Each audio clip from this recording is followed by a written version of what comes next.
Hey, you guys, this is Unsolicited Advice. I am Tara. I'm Jacq. And I'm Julie. We are all working moms who are juggling balls and dropping bottles of wine or I don't know. I just have to say, I never drop a bottle of wine or a glass. I will throw myself on the sword before that happens. Wow. I don't even know if that works. How? Yeah. Like just I don't even know. Yeah. Save With the the bottle. bottle. True story. I was at a party in university and I leaned against a fence. I was having a drink of wine and a friend came and leaned against the fence and the whole fence went brrrr. Yeah. And we all fell and I did this and I saved the wine. Simba. Save the wine. It's like the Simba.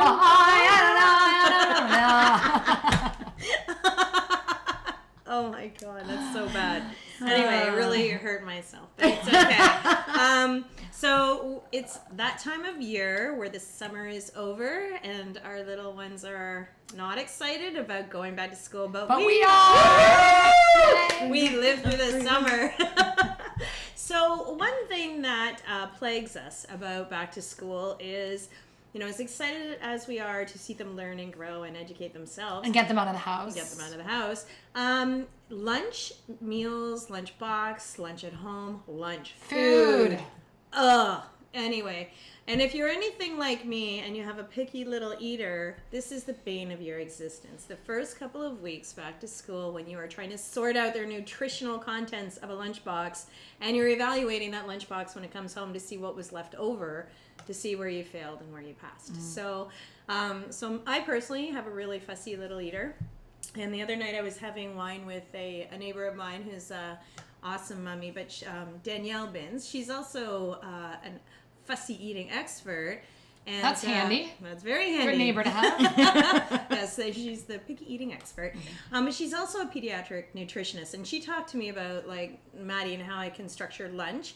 And she basically, the good news is 75% of kids are picky eaters, but they do grow out of it, and you as a parent are kind of responsible for that evolution. And she gave me some interesting tips about packing lunch for Maddie so it won't come home rejected. So she suggested that I get Maddie to help me select foods that go in her lunch. Yeah. And she said always put in dips, because who cares if it's broccoli and ketchup? If your kid's dipping, your kid is eating, and that's true, except my kid will lick the ketchup and suck it off the broccoli. Yes. But something's going in her You know what? body. The helping pack their own. Yeah. I agree with that. And I've even found that my kids are more likely to eat vegetables that we grow. So anything that they've had a good hand idea. in. So if they've grown the vegetable and then put it in their lunch, they're But more what do you likely do in to the eat dead it. of winter? Oh yeah, no, they Window just I cells. just pack chocolate.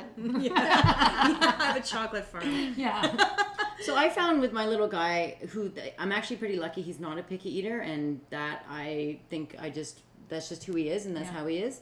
But I tried to get him excited about also picking out his lunch containers. I took him with me to pick out his lunchbox, to pick out the containers, the colors, the shapes, the water bottle that he wanted.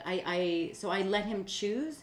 So I feel like he had control, and I think Some ownership over too. Yes. Yeah. Actually, a lot of people say that with the Mabel's labels too. Their kids love to label their lunchbox gear and stuff like that. I Makes them label feel- all my lunch Yeah. stuff with Just labels. saying. Labels. always saying. there. Yeah. But I find with us, for some reason, our little guy loves leftovers too, which is fantastic, because then I know that he's eaten it the day before, so I know he likes it. So when it goes in his lunchbox the next day, I think he's I usually feel pretty good.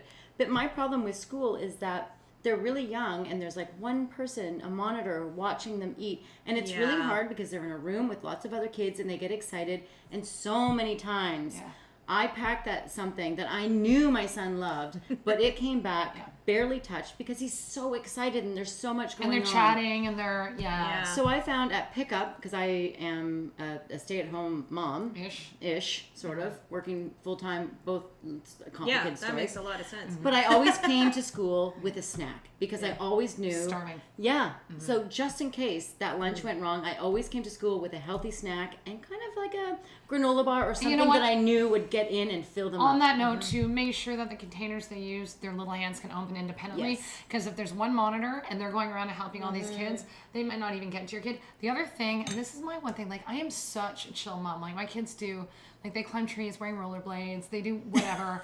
Like, I'm so bad.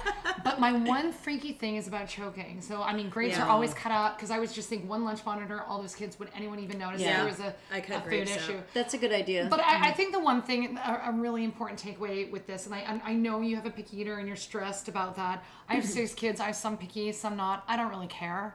If they come home and they haven't eaten their lunch, well, then they can be hungry. I'm a natural consequence person. And then if they want to pack lunch, and even if they forget their lunch, I don't necessarily chase them down and bring it. They're hungry for one day and they never forget their lunch again. Like, Oh, you I are know, good. I know. I think that's there are true. 6 of them, and you do learn these things because the natural consequence, like if you keep saving them, they keep forgetting, and then you're always there. That's a great you know, point. and they I think only at a go certain- hungry for a day. And I think at a They're certain fine. point, at a certain age, you can do that with a JKer. I don't want to do it because then I have to deal with the grumpy consequence. Yeah, for sure. And there's the time. And that's not I'm fun. gonna try it. But there's also a way of being meltdown. like making and your JK can make sure they're putting their own lunch in their own bag. Yeah. And if they don't, you'd be like, there's something you forgot. What do you need to do? Go check all your morning chores again. You know, do that sort of thing. But train them for independence. So, I love that. That's but a great idea. Long and short, I really think though the food thing, I know it's stressful, but I don't think we should stress. They will eat. Yeah. Nobody in my family's gotten scurvy yet. And if they go a bit hungry, you know, the kids are all right. Yeah. Oh, that's funny. Well, My dad okay, got so scurvy. I'm actually going Of course. Of course you know someone has scurvy. I had to one up.